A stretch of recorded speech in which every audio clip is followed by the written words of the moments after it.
Hey guys, what's up? Pig Mom here again, and today I'm going to be talking about if guinea pigs are the right pets for you and the top 7 things you should think about when considering bringing guinea pigs into your home. Okay, so let's get started. When considering guinea pigs, the first thing you should think about is if you can commit to them long term. Guinea pigs can live 5 to 8 years on average, and a lot can happen in your life in that time. Life, college, university, new jobs, moving, maybe new family members, or life just getting busy. So I recommend thinking a lot about how you would handle these changes to include your guinea pigs. Unfortunately, the most common reason I see pets of all kinds being rehomed are usually one of the reasons I mentioned above, the most popular reason overall being that people just often get too busy and lose interest. Guinea pigs are prey animals, and changes such as cage upgrades, new guinea pigs, or moving with their families are already extremely stressful for them. But rehoming can be the most stressful of all, as it leads to long periods of time in shelters, pet stores, since some rescues do work with pet stores, foster homes, or more than one forever home, and each have their own smells, sounds, environments, and new people to get used to. The second thing I recommend considering is time. Guinea pigs' daily care takes up a lot of time. From cleaning their cage twice daily, making their meal plans, meals, nail trims, laundry, vet visits, and special cases such as long-haired guinea pigs needing extra grooming. And if your guinea pigs are ill, giving them medication and monitoring them are very time-consuming. Plus, you should consider the huge amount of time that you will need to take to spend with your guinea pig to work on building trust with them. To give you a little more detail into their daily routine, on average it takes me about 20 to 30 minutes in the morning for 2 guinea pigs to take out their food dishes and water bottles, wash them, refill their pellets and water, clean their cage, and get their morning veggies. And then it takes about 10 to 15 minutes in the evening to spot clean their cage, wash their food dish, get their evening veggies, and then this is also normally the time of day I also weigh both my girls to make sure they're a good weight and still healthy. Our weekly guinea pig cage routine is to change our guinea pig's cage by taking out all of the fleece, shaking it out to make sure there's no hay or anything stuck in it, sanitizing the coroplast, and then wash the bedding in plastic houses and hay box. I find this process takes me the majority of the afternoon between changing the cage, sanitizing, and then actually doing the laundry.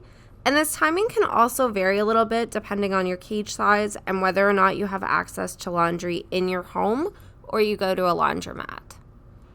Moving on to an example of the special cases I mentioned above, Pumpkin has been our piggy overall that needs the most maintenance. We groom her every day for about 5 minutes since she has long hair in the back that needs to be groomed so it doesn't become matted. And when Pumpkin had her eye infection at the beginning of last year, it took up a lot of time and ended up taking 2 of us to give her antibiotics and pain medication 4 times a day. The last thing I'll go into detail about in this category it's about how much time it can take to get your guinea pigs to trust you. We've had our girls since they were just a couple weeks old, and I do miss when they were babies, but I don't miss how skittish they used to be. When we first brought our girls home, we gave them a week without any handling to let them decompress, and then to get used to their new home. Then we slowly started handling them, and it wasn't easy. Guinea pigs aren't like puppies and don't run up to you begging to be held. They'd run as fast as they could in the opposite direction the moment we'd put our hands in to pick them up. We did quickly develop a strategy on how to pick them up, but the trust part didn't come as quickly. We started handling them for 10-minute increments daily and always with treats, and then slowly over the first few months increased 10 minutes to 15 minutes. We'd also just spend time near their cage, letting them get used to our voices and our presence. While these strategies did work over time, and now we have happy guinea pigs who weep and run up to us when we go near their cage, it took a long time and a lot of effort, and it was heartbreaking at times to hold our baby pigs and have them squeak and run as fast as they could to try and escape us, refuse to take treats when offered, and generally just not like our presence. And this can be too hard and frustrating, especially for younger household members. The third consideration I'll mention are allergies. Allergies are a pretty common issue when it comes to owning pets in general, and unfortunately, allergies can often lead to rehoming. There aren't a lot of easy ways to get around allergies to hay or the guinea pigs themselves. So my best suggestion is before bringing your guinea pigs home, consider buying a bag of hay and opening it to see if you or anyone in your household are allergic to it. As well, finding someone with guinea pigs that you can spend time with or around can be a good way to test if you or anyone in your house is allergic to the guinea pig. Alternatively, if you are looking for a more formal way to know if you have allergies, testing through your doctor or a specialist is always something that you can consult with your healthcare specialist about. If you or someone in your household does develop allergies to your guinea pigs or their hay, there are definitely some methods you can try to reduce the allergic reactions. Allergy medicines such as Claritin and other daily brands designed to treat seasonal allergies can help reduce the effects felt by the allergies. But as always, consult a healthcare professional before taking any new medication. Wearing gloves and a mask can help reduce direct contact with allergens if the household member with the allergies is the one caring for the guinea pigs. Air purifiers are also a great option as they collect dust and allergens. This can be a more expensive option though, depending on the size of the room and the features you're looking for. I can say from experience, at the end of the day, sometimes there's not much you can do to be 100% allergen free, and sometimes it's just one of those things. I find guinea pigs are easier to deal with allergies since they are mostly contained in their cage, unlike cats and dogs who are everywhere in the house.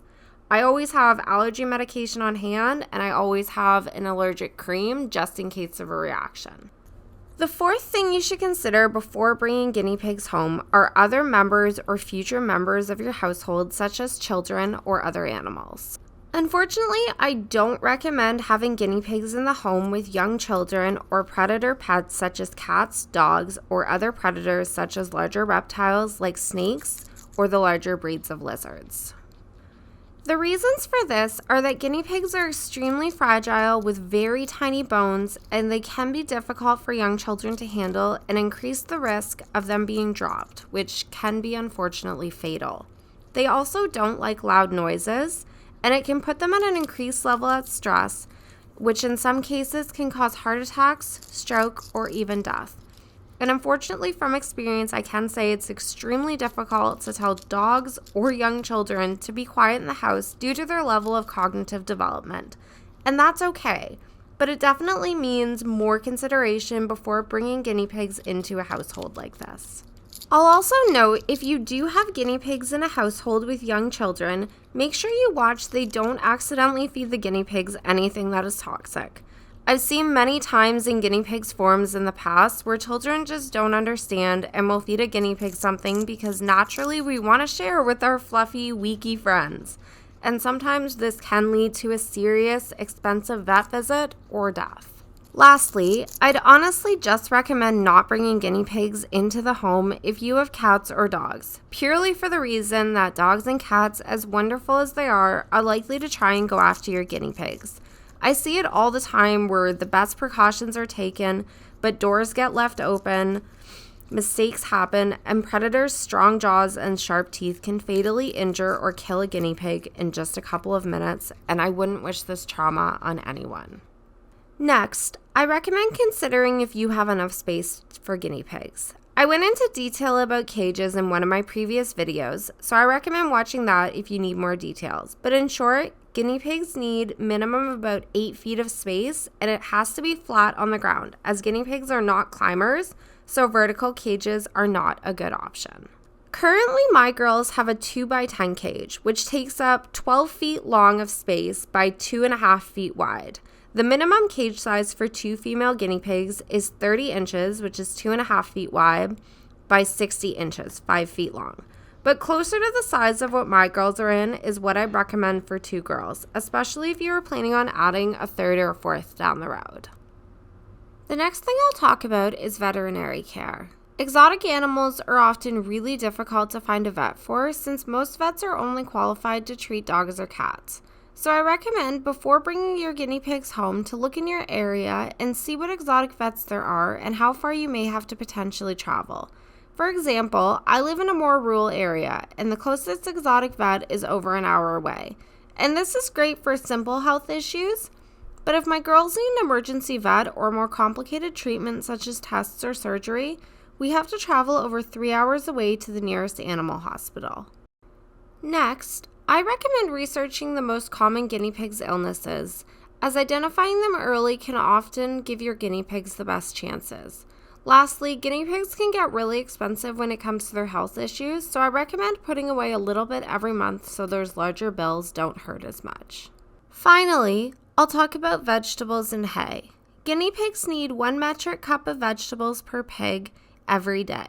And I went into a bit more detail about what veggies guinea pigs can have and how to make sure they're getting enough vitamin C in my veggies and vitamin C video.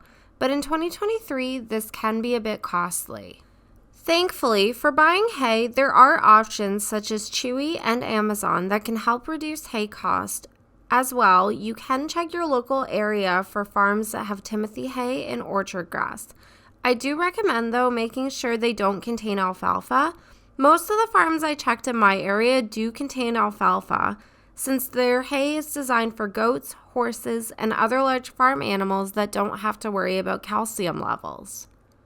Vegetables can be a bit more tricky, since most of us don't travel on a weekly basis, so are restricted to the grocery stores in our cities and towns.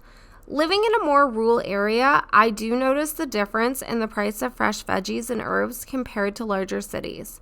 As well, here in North America, everything is going up in price in the last year. And unfortunately, I don't have a lot of suggestions. I check the reduced rack when I shop, and sometimes I can find a couple of bell peppers reduced, but most often the veggies are already going moldy, and at the end of the day, guinea pigs need a proper vegetable diet.